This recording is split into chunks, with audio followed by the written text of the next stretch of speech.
Olá, sejam bem-vindos a mais um Porto Negócios e hoje estou aqui direto da Praticagem para falar sobre inovação nos serviços de apoio à manobra e, obviamente, ao sequenciamento dos navios aqui no Porto de Santos. Estou aqui com o Alexandre Canhete, diretor executivo da Praticagem de São Paulo. Canhete, agradeço a receber a gente aqui na Praticagem para falar de um tema que eu julgo que seja essencial hoje em todos os players dentro de um porto, né?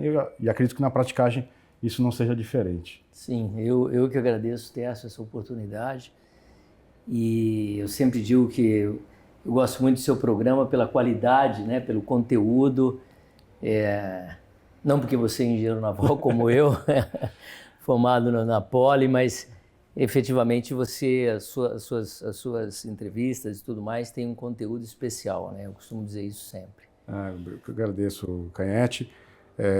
Bom, dois engenheiros navais no mesmo ambiente é coisa rara. Coisa rara. Mas vamos lá. Eu queria abordar, né, essa questão da inovação. Durante o programa a gente vai trazer os exemplos de inovação que a Praticagem tem aplicado aqui em São Paulo. Mas resgatar um pouco da história da inovação na Praticagem, né? Então, há 15 anos, aqui no Porto de Santos, você tinha um equipamento só de sensoramento, né, que era um marégrafo, que era da Praticagem, né? E foi inaugurado, naquela época, o Centro de Operações, né, de coordenação das operações aqui da Praticagem. Queria que você trouxesse para o nosso espectador esse momento, né, de inovar há 15 anos já com esse equipamento e o quanto que esse equipamento colaborou com a Praticagem esse tempo todo, né? E depois a gente vai entrar nesse novo passo que vocês estão dando aí, que a gente vai contar daqui a pouco. Sim. Então, como você disse, né, há 15 anos mais ou menos, tinha apenas um sensor, um marégrafo, e o centro de operações, ou a atalaia, funcionava lá naquela salinha em cima na ponte, né, lá naquele pedacinho. Aí a Praticagem percebeu que deveria melhorar a quantidade de navios, o tamanho dos navios, e começou a investir e tomou uma decisão que não foi unânime, diga-se de passagem, de construir, né, de projetar e construir o C3OT. Então isso foi feito, de novo, alguns sócios, né, alguns práticos e outros players do mercado achavam que era um exagero, completamente desnecessário. E hoje a gente não consegue imaginar sem o C3OT. Então eu estou dizendo isso porque agora nós estamos vivendo um momento parecido e nós já vamos falar sobre esse momento. Pelo menos eu acredito que é muito parecido. Então hoje nós temos mais de 37 sensores distribuídos no canal, que são usados diariamente, e quando um sensor falha, nós vamos lá fazer imediatamente a troca ou a manutenção corretiva, sem falar da manutenção preventiva que é feita continuamente, porque todos fazem, qualquer um deles, se não operando, se não emitindo sinal, faz falta. Então, só para reforçar, né? Como às vezes parece que não é necessária uma melhoria, uma inovação, e com o tempo você percebe que você não consegue viver sem essa inovação. Mais recentemente, vocês investiram num sensor a 45 quilômetros do porto em direção ao Porto Paranaguá. Isso. Né? Isso aí, em algum momento, eu tomei conhecimento que isso antecipa uma decisão, pelo menos em 45 minutos, uma hora, do operador que está aqui fazendo a manobra na boca do canal. Então, esse investimento ele é contínuo, né? E em outros programas a gente também já trouxe, viemos aqui na Praticagem, mostramos como funciona o centro de coordenação. Isso, no final, dá segurança à manobra, ele traz um sequenciamento mais lógico, enfim. E aí, onde eu entro na questão do próximo ciclo de inovação, né? Sim. Vocês comentaram conosco que estão investindo na inteligência artificial, que é algo que está super na moda no mercado todo, não é só a Praticagem que está abordando esse assunto. E eu digo, quem não aborda o assunto da IA vai estar varrido do mapa em pouco tempo, né? Sim. E uma coisa que a gente fala muito da inteligência artificial, e aí tem as pessoas, né, os profissionais que tentam dar um pouco de catástrofe à tecnologia, né, que é a substituição do homem, né? A gente já falou aqui no programa diversas vezes que a inteligência artificial não vai substituir o homem, né? Ao contrário, né? O homem que tiver o controle, né, e o domínio de como aquela ferramenta pode auxiliar ele, vai estar mais bem posicionado no mercado, vai ter um nível de eficiência, de produtividade, de competitividade maior, né? E apesar da praticagem ser única, né, em cada porto, um porto competitivo é pressuposto que tem uma praticagem equipada, uma praticagem eficiente, né? E aí eu busco aqui, né, entender de você e para os nossos espectadores como a praticagem está olhando esse novo ciclo de investimento em tecnologia, né, no centro de controle, de coordenação, né, das manobras, utilizando essa tecnologia, a inteligência artificial, no processo de decisão e de gestão das manobras. Perfeito. Eu só peço um parêntese rápido aqui, que quando você tem as informações na mão, né, como nós temos com os mais de 37 sensores, você se permite ir além da possibilidade de um erro, vamos dizer. Se você não tem, você erra por excesso. Então você fica mais conservador. Você vai manobrar um navio com menos calada, porque você não tem certeza da altura da onda, você não tem certeza da altura de maré. Enfim, quando você tem esses dados, você consegue ir mais, usar melhor essa margem que você tem. A insegurança traz uma margem a insegurança da informação traz uma margem de ignorância ou de segurança maior, né? Você acaba optando por não correr tanto risco. Quando você tem informação, aí você continua correndo o mesmo risco com uma margem menor, vamos dizer assim. Dando um exemplo bem sutil aqui para o nosso espectador, é como você, quando entra num rio com água escura, você vai entrando devagarzinho, porque você não sabe se vai ter uma queda abrupta, né? Então, o fato de você não ter o conhecimento gera mais cautela, Exato. Gera um nível de conservadorismo maior na decisão. Hoje, a praticagem, com a quantidade de sensores que tem, e não é só a leitura individual dos sensores, né? É a leitura coordenada dos sensores. Isso é um ponto muito importante, que isso vale para a engenharia, no nosso caso a naval, mas vale para a medicina, né? Às vezes você tem um parâmetro de um paciente que, aquele parâmetro está bom, mas não, ele está bom, mas quando ele está coordenado naquele nível com outro parâmetro, a situação não tá boa. É mais ou menos isso quando o operador tem conhecimento de todos esses sensores e você consegue tomar decisão, obviamente, mais assertiva, né? E aí, a IA nesse processo vai ajudar a acelerar a adopção, né? Exato.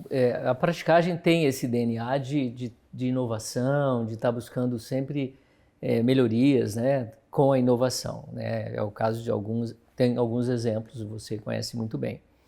E a questão da IA, então nós percebemos, o que você disse no início, né, que nós precisávamos já fazer isso, que em algum momento alguém vai fazer isso, certamente, né? E nós vamos precisar disso também. Além de duas grandes vantagens da IA, e eu já vou explicar essas duas vantagens. Bom, primeiro, o que nós fizemos? Nós contratamos uma empresa especializada em IA para verificar se de fato, para o nosso problema, o nosso sistema, as condições de contorno, as variáveis de entrada permitem a geração de um sistema de IA inteligente que vá nos ajudar a resolver o problema nosso. Muito bem. Então, depois de uns 3 meses, mais ou menos, a resposta foi, ok, nós conseguimos sim desenvolver um sistema que vai atender aí a necessidade. Então, nós contratamos essa empresa já está contratada, já está trabalhando conosco. E o que ela vai desenvolver? Ela vai desenvolver uma ferramenta de apoio aos operadores. Então, ela vai estar, a qualquer momento, conhecendo as restrições da autoridade marítima, as informações / restrições da autoridade portuária, a condição meteorológica, meteoceanográfica daquele momento e até a disponibilidade de rebocadores usando o AIS, a posição dos navios usando o AIS, das lanchas, e com esse mosaico todo, que hoje quem monta esse mosaico são os operadores e continuarão montando da mesma forma, a IA vai oferecer ao operador uma solução que não necessariamente será seguida. Então ela vai oferecer uma solução de entrada, de sequência de entrada ou sequência de saída de navios, e o operador vai avaliar aquilo. Ele pode dizer, poxa, está ótimo, e aceitar aquilo e passar a executar aquela sugestão. Ou não, ou ele pode dizer, não, ela está enganada, porque esse rebocador, porque esse prático, ou porque esse navio, ou porque o vento que está entrando daquele sensor, por alguma razão ele não está considerando, e pode alterar a sugestão dessa ferramenta de apoio. E aí a IA, que é uma máquina de aprendizado também, ela vai comparar a solução que ela propôs com a solução que foi executada e vai verificar, opa, realmente o operador fez uma solução melhor. Por quê? Por isso, por aquilo. Então ela vai aprendendo, né? A ideia é que... E parametrizar justamente, ler os sensores, ler a sugestão do operador, entregando isso para a máquina, ela vai ter um aprendizado com o ser humano. A ideia, assim, a expectativa é que com o tempo ela vai melhorando nesse sequenciamento que ela vai oferecendo ao operador. E outra característica importante é que ela vai resolver um problema que você vai apresentar a ela. Então, por exemplo, ela vai resolver um problema de manter os terminais com a menor ociosidade possível. Então, ela vai trabalhar no sequenciamento para resolver esse problema. Ou colocar o maior número de navios em movimento no porto. Então, é um problema um pouco diferente, que ela também pode trabalhar dessa forma, né? Então, a nossa expectativa é essa, que as duas que eu comentei, né, as duas consequências que nos serão muito boas primeiro, subir um pouco a régua da coordenação em apoio aos operadores, quer dizer, nós conseguiremos, de alguma forma, né, com o apoio da inteligência artificial, manobrar mais navios ou deixar os terminais menos ociosos. E também, que é outra consequência positiva que nós imaginamos, que é padronizar um pouco mais a solução que os operadores oferecem. Porque, obviamente, como todos nós, né, uns são mais conservativos, outros são menos, então alguns operadores preferem fazer comboios de entrada, comboios de saída, outros estão muito tranquilos em fazer cruzamentos, uma manobra um pelo outro. Então, assim, a expectativa é muito boa, que daqui a alguns anos a gente tenha uma régua mais alta e mais padronizada. Você estava escorrendo sobre a intenção da solução, né? Eu estava pensando aqui, né? Nós vamos ter a construção do túnel, né? Porque uma coisa é a ferramenta, né? Você usar a inteligência artificial para fazer uma otimização de sequenciamento, né? E é como você diz, eu posso otimizar para quem? Eu posso otimizar para o terminal, eu posso otimizar para o rebocador, eu posso otimizar para a fila, eu posso criar uma regra momentânea de que eu estou com muito container, por exemplo, nos redecs ou nos terminais, eu preciso priorizar container naquele momento. Estou no pico de safra, eu vou priorizar navio graneleiro. Sim. Enfim, você tem como dar regras distintas para momentos de crises distintos. E eu pensei aqui, numa construção do túnel, vão ter momentos de paradas para fazer, seja a dragagem para o lançamento das aduelas, né, dos módulos, seja para fazer qualquer tipo de intervenção durante a fase de obra. Quando você dá esse problema para a IA e diz, ao meio-dia da terça, da sexta e do sábado, terá uma intervenção do canteiro de obra.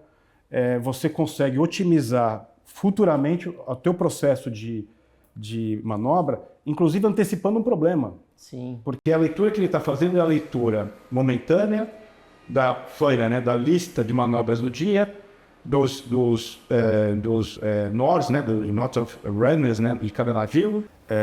Todos esses elementos, né, na atracação, na manobra, são informações que você tem em 24, no máximo 48 horas. Quando você tem uma implantação de túnel por vir, né, em que a empreiteira, coordenado, né, pela autoridade portuária, está dizendo, na quarta, na sexta ou no sábado eu vou ter uma intervenção no canal e eu vou bloquear o canal de tal hora a tal hora. Isso é uma informação que você tomada de forma antecipada muda o critério de atracação, justamente entendendo que você vai bloquear uma parte do canal. Todo mundo já sabe que o túnel vai estar ali no alinhamento do canal com um linhão. Entende-se que todas as manobras que estejam a jusante do linhão não sofrerão interferência nesses momentos de parada, porém todas as manobras que estão acima, a montante do linhão, sofrerão esse problema. Esse problema colocado, eu começo a antecipar manobras que vão acontecer a montante. É bom a gente comentar esse ponto hoje, né, Canhete, porque uma das preocupações da relação porto-cidade e, obviamente, dos terminais ok, vamos construir o túnel. O quanto que isso vai atrapalhar a minha operação portuária ou quanto a operação portuária vai atrasar a obra do túnel. E é possível, com inteligência artificial, fazer essa coordenação justamente para, não vou dizer anular, né, ou mitigar, não anular, mas mitigar qualquer atraso, qualquer perda de nível de serviço. E me conta um ponto, né? A gente sabe que na sociedade a IA ainda é polêmica, né? Há quem queira fechar os olhos e ficar fora dessa agenda, há quem abra essa agenda de forma cega, ou seja, adota ela sem critério, né? Uma puxada de orelha aqui nos estudantes de faculdade da escola que estão fazendo trabalho tudo na IA, né? Sem critério. Né? Lembrar que tem hoje um site que lê um texto e sabe se aquele texto está sendo produzido pelo ser humano ou pela IA. Então você tem os dois extremos, né? Mas aquelas empresas, aquelas instituições que investem na IA e não investem de forma descabida, ou não é um investimento de risco, mas é um investimento de entender realmente como eu posso melhorar o meu processo, como eu posso... e a melhora, às vezes, não é nem na assertividade da informação, mas é na velocidade com que eu respondo o meu problema. Né? E aí, não querendo aqui puxar o saco dos operadores, mas eu entendo que, dado um problema, os operadores têm capacidade de dar a solução para aquele problema. Mais de uma solução, inclusive. Uma ótima, uma subótima, com riscos alocados. Mas o tempo para ele tomar essa decisão demanda tempo, né? Você fazer a avaliação de todos os sensores, olhar o sequenciamento. E a gente já presenciou a operação do dia a dia deles, né? São 2 telefones, e-mail, uma tela com leitura de vários sensores. A IA, no final, ela dá uma carteira de rodadas de raciocínio muito mais rápida. Incomparável, E eu digo, né, conversou antes do programa, na nossa empresa a gente tem investido bastante em IA para ganhar tempo, né, para ganhar agilidade numa rotina, né, e você usa aquele tempo economizado para fazer mais, né, para investir em outras frentes de atividade. E aqui no caso, na praticagem, cada hora é muito importante. Sem dúvida. Cada hora e cada centímetro de navio é muito importante, né? De calado, cada centímetro de calado. Então, assim, a nossa expectativa é alta com a IA. Eu acho que é um investimento, não é barato esse desenvolvimento, mas nós entendemos que trará benefícios, sim, para o porto, né? Porque eu enxergo, Tércio, o porto como um condomínio, né? Isso é falado por aí, onde todos têm mais ou menos a mesma vontade, o mesmo desejo. É que muitos navios entrando com segurança e produtividade, e o meu terminal, aí tem algumas individualidades, não fique ocioso. Então, e a praticagem talvez seja, né? Repito, seja um dos poucos que está preocupada, a praticagem está preocupada com a segurança, com certeza, porque se houver uma falha de segurança, o prático vai sentar lá na cadeira do Tribunal Marítimo e eventualmente até perder a sua credencial, né, de prático, mas também em produtividade, porque assim como todos os demais, fatura em cima do número de manobras, né? Então, eu vejo assim, essa é uma coisa muito bacana nesse condomínio.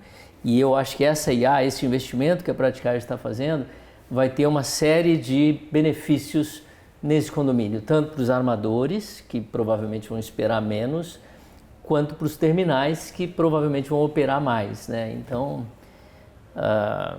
essa é a expectativa. A expectativa é alta, vamos ver se nós não vamos nos frustrar. Todo mundo ganha, né? Sim. A praticagem, obviamente, tem o seu interesse de fazer mais manobras, o navio tem o interesse dele de esperar menos, o terminal em ter o máximo de taxa de ocupação de berço possível e transferência de carga, e o dono da carga, né? Que quanto mais navios entrar e sair do porto, significa que eu estou aumentando a produtividade do complexo portuário. Né? Sim, perfeito. Eu fico feliz com essa ideia. E você esteve presente num momento muito importante do C3OT, onde a gente estava numa decisão difícil a ser tomada, uma série de razões que não vem ao caso, e você entendeu essa importância e apoiou na contratação, né, que ainda está em vigor. Não sei por quanto tempo mais, já que a autoridade portuária está desenvolvendo um VTMS. E eu gostaria só de aproveitar e colocar que a praticagem tem sim o interesse de fazer parte do VTMS fazendo o que faz hoje, seja como for, com um subcontratado, com uma pessoa da autoridade portuária aqui, com uma cadeira cativa, com um coordenador sendo da autoridade portuária, com tudo que for necessário, né? Mas nós queremos muito que essa parte da coordenação das manobras, que nós estamos fazendo há tantos anos, continue sendo feita não pelo C3OT, né? De alguma forma... A praticagem envolvida no processo. Exatamente. Esse universo, vamos dizer, esse conjunto de atividades do VTMS, que o subconjunto VTS seja feita pela praticagem. Tem que investir na credenciamento dos operadores, nós investimos. Tem que trocar o sistema operacional porque o nosso não é credenciado assim, assado. Nós vamos trocar, mas nós temos um certo receio de que numa troca haja uma descontinuidade temporária na segurança e na produtividade. Eu vou chamar um intervalo, mas eu quero recomeçar o segundo bloco. A gente discutindo, aprofundando essa questão da coordenação da manobra nos portos. Rápido intervalo, fique conosco, a gente volta já aqui, direto da praticagem.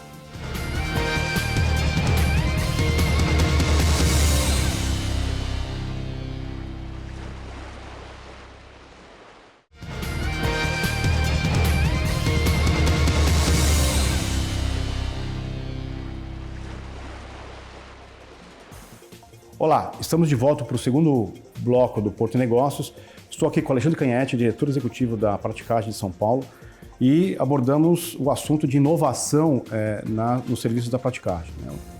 No primeiro bloco, a gente abordou bastante essa questão do sensoramento, da eficiência das manobras da praticagem, finalizando com o tema, né, justamente naquele momento que eu estava à frente até da presença, garantindo a manutenção do controle das operações, né? Naquela época, de fato, a autoridade portuária estava a pé com relação ao sistema, e a atual gestão vem enveredando aí os esforços para a instituição de um VTMS, né? Eu queria buscar aqui experiências que a gente vê lá fora, experiências brasileiras, como o Centro de Controle da Prefeitura do Rio de Janeiro, né, que foi criado para a Copa, em que você, no mesmo ambiente, com vários video walls e informação compartilhada, estava lá a Defesa Civil, a Companhia de Engenharia de Tráfego, a Polícia Militar, a Polícia Civil, os bombeiros, enfim, todos os agentes públicos, em qualquer crise, em qualquer evento durante a Copa, eles estavam preparados para dar pronta resposta e no final acabou ficando o centro lá e sendo utilizado. Eu entendo que essa é a boa prática, né? Trazer para trás da mesa de decisão, né? Para a sala de situação, todos os entes que, de certa forma, administram o porto, e não são poucos, seria o melhor caminho. Como é que você enxerga, e aí de forma mais objetiva, né?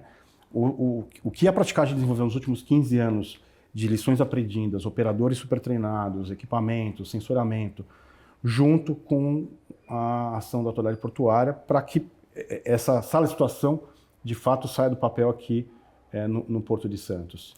Então, eu entendo que a melhor solução para o VTMS na parte do que o C3OT hoje faz, continuar sendo feito pelo C3OT da forma que a autoridade portuária deseje, ou seja, atendendo ao TCU, ao CGU, a quem quer que seja, com a gerência, a supervisão da autoridade portuária, mas sem desprezar todo o conhecimento obtido com esses anos e anos de aprendizado, né, de aperfeiçoamento, da experiência obtida pelos operadores e que agora nós vamos carregar na IA também. Então, assim, me preocupa um pouco a gente simplesmente desprezar isso e começar, não vou dizer do zero, mas começar próximo do zero, uma velocidade inicial muito baixa, quando a gente já está a uma velocidade muito boa, né? Então, eu acho que eu insisto nisso, como cidadão, inclusive, que esse investimento todo, ele pode ser muito melhor, a melhor compra, vamos dizer assim, seria manter esse contrato, que inclusive iniciou aí na sua gestão, aperfeiçoar o contrato de forma que atenda a CGU, o TCU, e usar o que nós temos hoje, sabe? De novo, é muito preocupante em algum momento você colocar novos operadores em novos sensores, em novos sistemas e desprezar tudo isso que foi feito. Eu concordo contigo, principalmente, e fiz parte dessa história lá atrás. Os VTMS que são vendidos por aí são padronizados, né? Você tem, não vou citar as empresas que fornecem isso internacionalmente, mas você fica engessado no modelo proprietário, né? Aqui eu acredito que a melhor solução para o Porto de Santos seja o desenvolvimento de uma solução conjunta, né? Sim. Quando eu assumi a autoridade portuária, nós tínhamos radares encaixotados no pátio, né? Numa área lá do porto, né? Houve uma negligência, entrou em processo de apuração, enfim, no passado a empresa não entregou, não instalou, foi medido o contrato, enfim, foi uma confusão na época. A gente endereçou do ponto de vista jurídico que tinha que ser endereçado, e os radares continuam lá parados, né? Então acho que entendo que instalar esses radares, integrar a solução com o que existe hoje, ainda mais na esteira da inteligência artificial, né? Na época eu tinha comentado aqui, eu até citei a Paragon, né, que é uma empresa que é renomada no aspecto de algoritmos complexos, de integrar eles a esse processo, mas esse processo da IA ele conversa com isso, né? Seja a melhor coisa para Santos. E dizer que lá fora tem muitos exemplos desse tipo, né? Eu acho que no final é assim, colocar todos os atores, né? Colocar numa mesma sala, praticagem, guarda portuária, né? A Polícia Federal, a autoridade portuária, né? Seja na gestão do sequenciamento, na gestão dos terminais, olhando o que está para acontecer na semana, mas olhando o pontual ali para otimizar a cada hora, a cada minuto, cuidando do safety, Sim. do security, né? Eu uso Sim. o termo separado em inglês, fica muito mais claro. Sim. Sejam o objetivo da tua fala. Eu li dessa forma. Exato, não, é exatamente isso. Pegar o que cada um faz de melhor, né, e colocar numa sala e, obviamente, adaptar isso às condições de contorno que o governo está impondo. De novo, assim, a nossa preocupação maior é com a segurança, né? Primeiro ponto, sem dúvida, e é isso que a gente mais se preocupa, obviamente. E em segundo ponto, com a produtividade. E é isso que os nossos operadores têm no sangue. Tem operadores aqui com 40 anos de experiência, e isso não pode ser desprezado. Não pode. Desprezar isso realmente um pecado, né? Então, é uma negligência, né? Uma negligência. A norma diz que o operador de VTMS tem uma formação de operador de VTMS. Uhum. Mas me desculpe, nós somos engenheiro naval.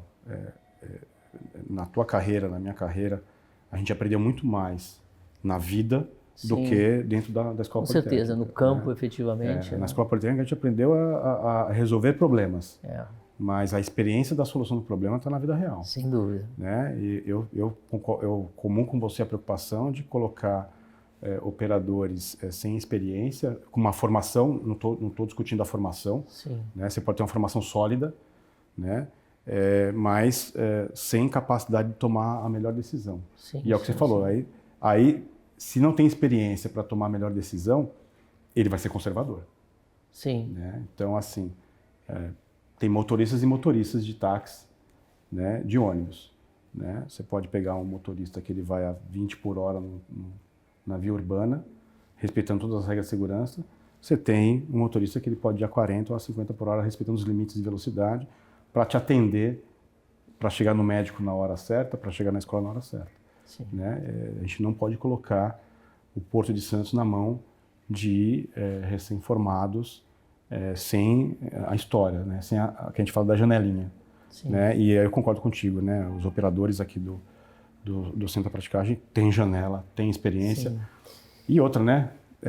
Mesmo com toda essa experiência, você tem eventos adversos no canal, o exemplo do Capitão Santo Antônio, que bateu o vento na hora da manobra, o navio também saiu com baixo calado, saiu vazio, saiu com trim, enfim, teve todos esses problemas. E mesmo com os operadores experientes, você teve um problema desse tipo. Né? Imagine com inexperientes. Né? Então, acho que a experiência é muito importante, principalmente se a meta é aumentar o número de manobras por dia. Eu só queria deixar claro, né, para que não haja nenhuma interpretação errada, eu não estou criticando esse movimento da autoridade portuária em criar o VTMS. Nós tivemos várias reuniões com a autoridade portuária e o trabalho que está sendo feito, ele é muito bom. E eu sempre digo isso nessas reuniões, que eu tenho dificuldade em entender o porquê não usar a nossa expertise aqui, acumulada por tantos anos, de uma maneira mais lógica possível, como parte do VTMS, né? Nós não queremos cuidar como você colocou, né, da security, não é nosso ramo, da segurança física, né, para quem não entende, da segurança física, da parte que não diz respeito à manobra propriamente dita, a manobra do navio, a segurança da navegação, né? Mas essa parte da segurança da navegação, hoje, quem mais conhece somos nós. Né?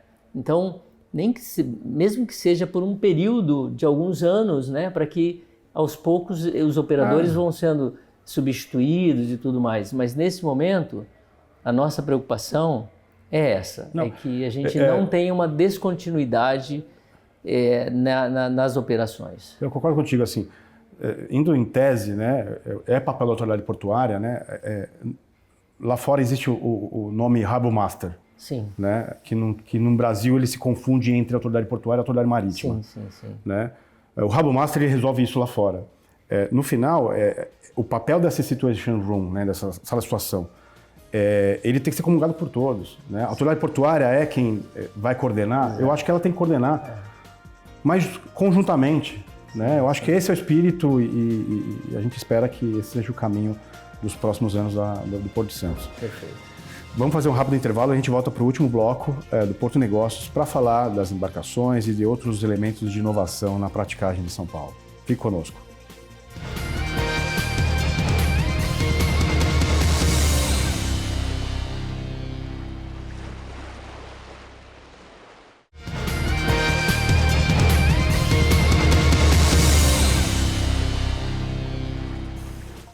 Olá, estamos de volta para o último bloco do Porto Negócios e ficamos agora com Juscelino Caputo e o Momento Arbitra. Momento Arbitra. Olá, pessoal! Vem aí a COP30, a Conferência das Nações Unidas que trata das mudanças do clima. E dessa vez ela ocorrerá em novembro, aqui no Brasil, em Belém do Pará, bem no meio da nossa Amazônia, e promete atrair mais de 150 chefes de Estado. Para essa edição, a COP30 convocou 5 setores-chave da economia para apresentarem soluções de descarbonização, quais sejam agropecuária, agricultura, energia, floresta e transporte. A Arbitra foi convidada, junto com mais de 50 entidades, a compor a Coalizão para a Descarbonização dos Transportes. Esse grupo, que contou com o apoio fundamental da CNT, a Confederação Nacional dos Transportes, elaborou um minucioso estudo com diagnóstico das emissões e propostas para que o setor de transporte reduza em 70% suas emissões de gases de efeito estufa até o ano de 2050. Entre as propostas estão o aumento da frota de veículos elétricos, o aumento do transporte de cargas pelos modais ferroviário e hidroviário e o aumento gradual do uso de combustíveis biocombustíveis. Embora os portos, na prática, não sejam propriamente transportadores de cargas, eles podem contribuir significativamente com a redução das emissões dos navios, trens e caminhões que frequentam essas estruturas logísticas, disponibilizando, por exemplo, combustíveis renováveis para abastecer os navios ou tomadas elétricas para que os navios desliguem seus motores quando estiverem atracados. Podem também modernizar o seu próprio parque de equipamentos, trocando guindastes a diesel, por exemplo, por guindastes eletrificados. Todo esse trabalho foi entregue ao embaixador André Corrêa do Lago no último dia 12 de maio, em evento ocorrido na sede da CNT em Brasília. Dessa forma, o setor de transporte sai na frente nas propostas para a COP30 e colabora fortemente para a imagem do Brasil nessa que promete ser a melhor de todas as COP. Momento Arbitra. Obrigado, Caputo. Estamos aqui direto da Praticagem de São Paulo com Alexandre Canhete, diretor executivo, e Helder Puglia, gerente de apoio técnico. Abordamos nos primeiros blocos esse novo ciclo de inovação na praticagem e o Helder está aqui para nos apoiar e entender essas iniciativas da praticagem com relação aos equipamentos, que tem muito a ver com a sustentabilidade, né, Helder? Sim. O primeiro passo, inclusive a gente já falou aqui no programa, né, Canhete, da instrumentação de um bote elétrico e testar o quanto que a eletrificação nesse tipo de equipamento realmente vai ajudar a gente a atingir essas metas de redução de carbono. Conta pra gente, Helder, a iniciativa e o que você tem enxergado como resultado dessa iniciativa da praticagem. Sim, nós temos 17 embarcações e hoje das 17, 6 são motores eletrônicos. A primeira foi em 2018, nós resolvemos trocar, fazer um desafio para motores eletrônicos. Em breve nós trocaremos toda a frota para motores eletrônicos. Por que o motor eletrônico? Ele representa? Primeiro, ele representa uma economia de 10% no combustível e depois a diminuição do CO2 na natureza. Então, essa foi a primeira grande mudança que nós fizemos. Então, hoje nós temos das 17, 6 embarcações. Estamos descendo agora, semana que vem, mais uma lancha de porto com motor eletrônico. E além disso ainda, nós temos também todas as nossas instalações, seja da sede, estaleiro e da ponte, nós temos energia solar e captação de água. Então toda essa mudança foi para melhoria da natureza. E esse ano nós vamos fazer um bote totalmente elétrico, com uma parceria com a WEG, que é a grande empresa brasileira, que é provavelmente dispensa a maior. Apresentações. Dispensa apresentações no mundo, né? E assim nós vamos fazer um bote, que ele vai ter uma autonomia de 2 horas, para atender aqui os terminais da margem esquerda, para 1h30 de carregamento. Então são 2 horas de autonomia para 1h30 de carregamento. Eu entendo que o investimento nesse bote, com motor totalmente elétrico, ele tem, obviamente, cunho experimental. Sim. Eu tenho um pouco eu sempre, no programa Canhete, eu sempre tenho as minhas reticências à eletrificação desenfreada, né? Eu sou muito partidário aqui de a gente ainda abusar um pouco mais dos biocombustíveis no Brasil. Entendendo, obviamente, que um carro elétrico, na frenagem, ele devolve energia para o motor, né? Como engenheiro naval, eu entendo que esse processo de frenagem não existe devolvendo energia para o motor na embarcação, né? E, obviamente, o caráter experimental tem muito mais ligação com olhar a questão da redução de carbono do que... Agora, o que me chamou a atenção é o motor eletrônico, né? Vamos explicar para o nosso espectador a diferença. O motor elétrico é 100% eletrificado, não existe a combustão nesse motor. O motor eletrônico é um sistema eletrônico controlando um motor a combustão. A injeção, como no carro, né? A injeção no lugar do carburador, né? Então, tem um módulo que ele joga menos combustível para potencializar esse motor. Então, com isso, ele reduz a economia e reduz a emissão. Aumenta a economia e reduz a emissão do CO2. Então, ele otimiza, né? Ele otimiza o uso. E além do silêncio, né? Nem se compara um motor eletrônico de um motor convencional no número de decibéis. É bem mais silêncio. Essa prática de usar a tecnologia, né, para redução da combustão, da queima de combustível nos motores. Outras praticagens no Brasil também estão adotando. A praticagem de São Paulo é a pioneira. Como é que é essa prática nas demais praticagens? Eu ouso dizer que a praticagem de São Paulo é a pioneira. O que mais se aproxima é Paranaguá, que também já está partindo também. Inclusive teve ontem aqui um funcionário para verificar. Ele já tem uma embarcação lá, mas nós somos pioneiros. E voltando ao bote elétrico, no Brasil só existe 3 embarcações nesse porte. Uma operando lá em Belém do Pará, uma na Ilha Grande e a nossa que vai sair esse ano, com totalmente a bateria. Elétrico, Eu lembro que a CET em São Paulo, na discussão dos aquáticos, né, transporte de passageiros nos reservatórios, intencionaram fazer a propulsão de forma elétrica, né? E tem até um amigo meu que trabalha lá, falou assim, eu dispensaria essa intenção, porque a embarcação ou o sistema de bateria vai precisar muito mais tempo ficar carregando do que a embarcação em operação em si. No nosso caso, 2 horas operando, 1h30 carregando, aproximadamente. 2 horas, como ela vai operar só aqui próximo, ali da Alquímica, TEAG e tal, ela vai conseguir fazer duas operações e depois vai parar para carregar. 1h30. Agora tem um aspecto interessante que a ideia é que ela vai ser free de combustível, né? Inclusive a parte elétrica você vai carregar com a eletricidade com a energia do sol, energia solar. Então, digamos que o custo de operação dela, no final das contas, vai ser muito barato. Só que o CAPEX, né, que é o custo inicial, realmente é muito mais alto do que uma tradicional. Né? Então, se você colocar na ponta do lápis, não faz sentido, como você bem observou, né?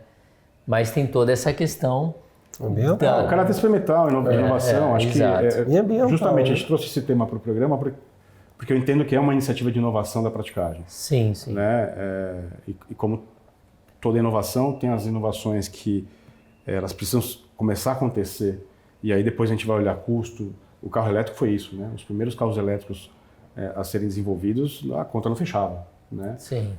Hoje já se coloca outros tipos de análise de ciclo de vida de um equipamento desse, o quanto que ele economiza de fato de emissões de carbono, a conta passa a fechar, né? Sim. Sem contar o benefício direto, né? Mas olhando para esse DNA, né, da praticagem e aí buscando aqui, indo para o encerramento do programa. Eu queria ouvir de você, Canhete, a mensagem da praticagem com relação a esse DNA de inovação, né? Nós começamos o programa falando lá do marégrafo de 15 anos atrás e do desenvolvimento do Centro de Coordenação até hoje, né? O que você enxerga que a praticagem contribuiu para a agenda de inovação e, enfim, para os próximos anos, qual que é o espírito? Então, eu acho que a praticagem realmente tem esse DNA veio de uma geração anterior, né, que resolveu lá em 2004, por ali, começar a trabalhar nessa questão do C3OT. E tem outras inovações mais simples, que não cabe citar aqui, mas que são muito inteligentes, como, por exemplo, a lancha de porto. Ao invés de você usar as vias normais de carro, você vai buscar e levar o prático usando a água, né? Claro. Que antigamente usava ônibus, usava táxi, usava carros, etc. Então, mas a praticagem então tem esse DNA e tem alguns exemplos, né? Tem o PPU, tem o calado dinâmico, né? Agora nós estamos nessa pegada, tem o próprio C3OT e agora nós estamos nessa pegada da inteligência artificial e da lancha elétrica. E também estamos pensando nas próximas lanchas, que nós estamos num programa de substituir 5 lanchas agora, em usar o waterjet, que não deixa de ser uma inovação para a praticagem. Então, a praticagem tem isso sim, e eu vejo isso sendo realizado na praticagem da forma adequada. Você bem disse alguns minutos atrás que tem aquela turma que é absolutamente contra qualquer alteração, porque, aspas, sempre funcionou assim, fecha aspas, e aquela turma que quer trocar de qualquer forma sem pensar muito, né? Eu acho que a praticagem sempre andou aqui no meio e pensou nessas alterações, nesses investimentos de uma forma muito responsável. Então, a nossa experiência é que todas essas alterações que nós fizemos, todas essas inovações, como você disse, trouxeram excelentes resultados. E eu espero que continue assim. E eu recomendo às empresas terem essa parte de inovação efetiva. O mundo hoje muda de uma forma absurda, né? Então, ou você acompanha, ou você está fora. Você ficou para trás e vai ser jogado no lixo, né? Como algumas empresas, né? Vamos lá, Kodak, por exemplo, ficou, né? Enfim. Então, eu digo que a inovação tem que estar no DNA da empresa, se ela quiser se manter competitiva e produtiva. Perfeito, no DNA da empresa, isso mesmo. Senhores, agradeço demais a acolhida aqui na sede da Praticagem de São Paulo. A gente fica por aqui e espero vocês na próxima semana, nesse mesmo horário, aqui no Porto Negócios. Obrigado.